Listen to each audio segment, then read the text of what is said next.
Vážení obyvatelia obce Veľký Kýr, po 4 rokoch od môjho zvolenia do funkcie starostu obce Veľký Kýr nastal čas, aby ste opäť vyjadrili svoju dôveru pri voľbách zástupcom, ktorí by mali viesť našu obec.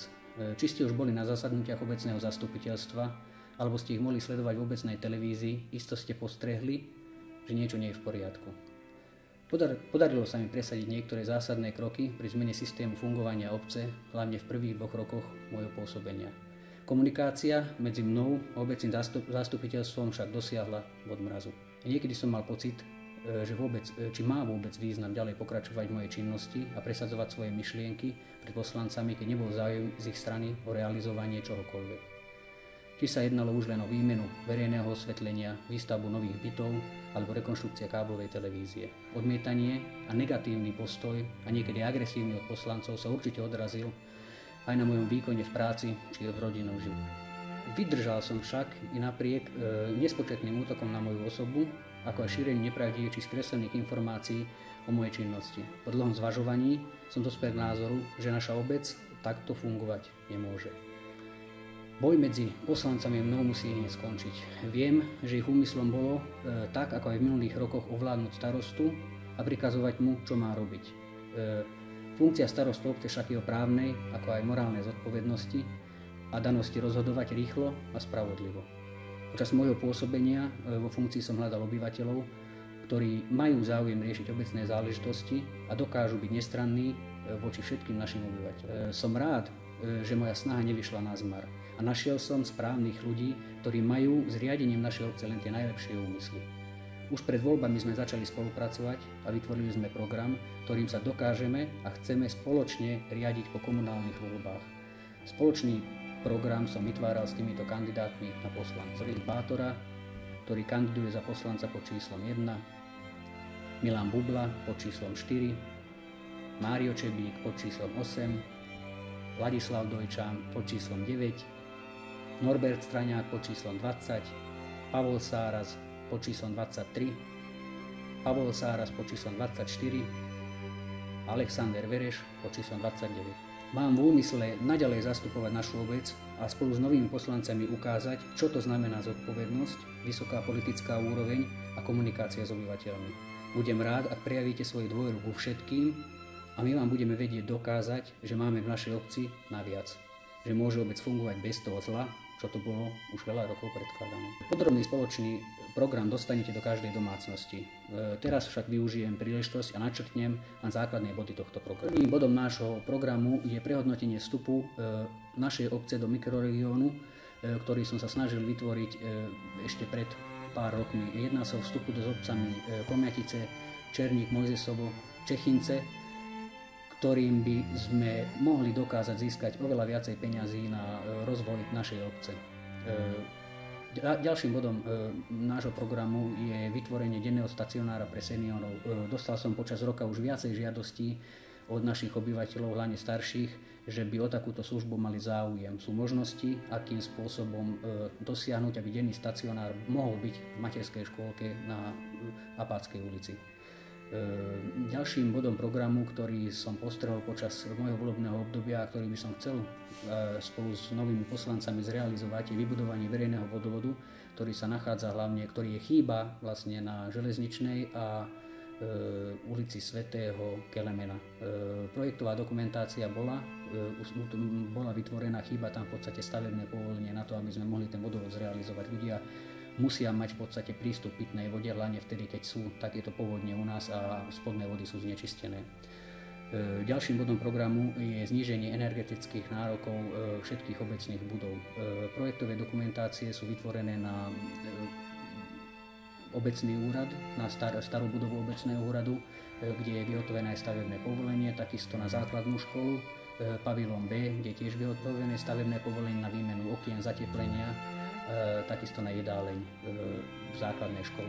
Szeretném megemlíteni sok gondot, ami volt a óvodával is, főleg azért, mert nem tudtunk fölvenni a óvodába összes gyereket, akik beadták a kérvényt jövőbe. Szeretném szétbővíteni a óvodát, és így fölvenni több tanárt is, és megállni mindenkinek azt a lehetőséget, hogy ebbe a óvodába járnak.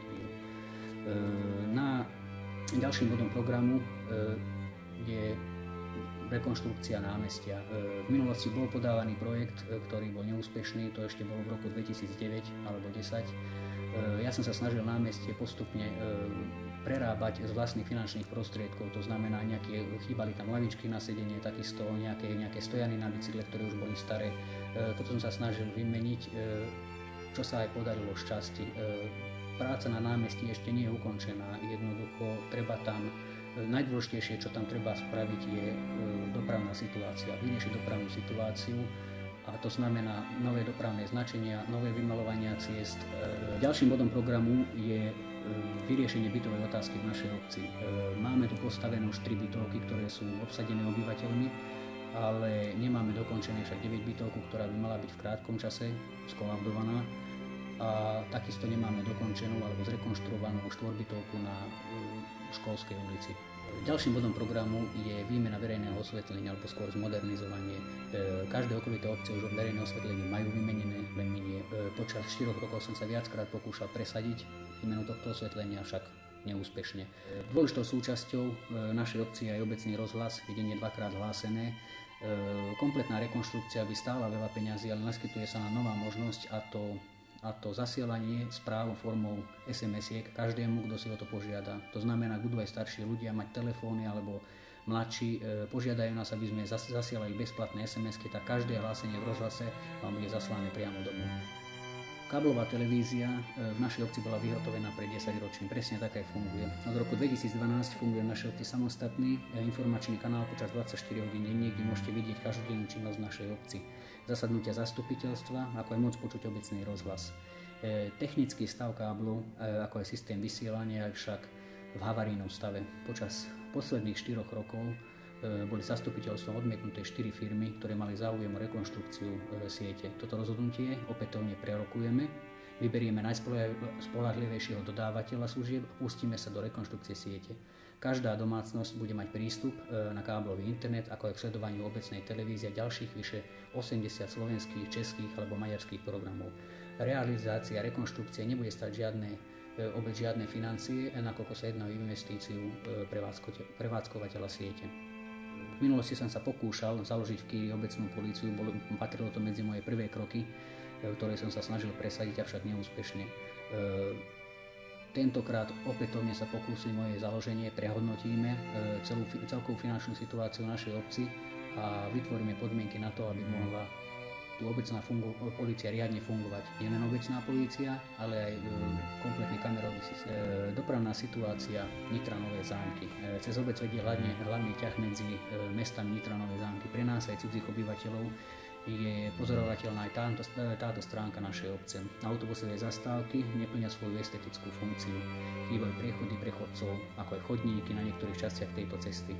Jedná sa hlavne chýbajúci chodník od benzínového čerpadla až po bufet pri autobusovej zastávke. Počas obdobia 2010 až 2012 boli vyasfaltované ulice, ulica Krátka a ulica Na Sihoti, ktorá spája Malý Kýr s Veľkým Kýrom. V budúcnosti sa budeme snažiť o to, aby sme našli finančné prostriedky na vyasfaltovanie ďalších ulic, a to sa jedná hlavne v prvom rade o Gaštanovu a ďalej o Ivokajeho ulicu. Hlavne v Starom Cintoríne máme problém s oplotením, takže jedným z týchto bodov programu je aj kompletná výmena oplotenia v Starom Cintoríne, aby to splnilo nejakú estetickú funkciu.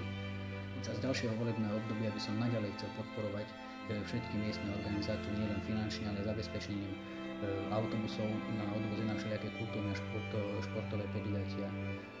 Komunikáciu medzi základnou školou by som chcel zvýšiť, skvalitniť, aby nemohli nastať takéto komplikácie, ako nastali počas posledných rokov, alebo nedorozumenia pri presunie finančných prostriedkov z obecného úradu na základnú školu. To boli základné body nášho programu do ďalšieho volebného obdobia, ktorým sa chceme spoločne riadiť.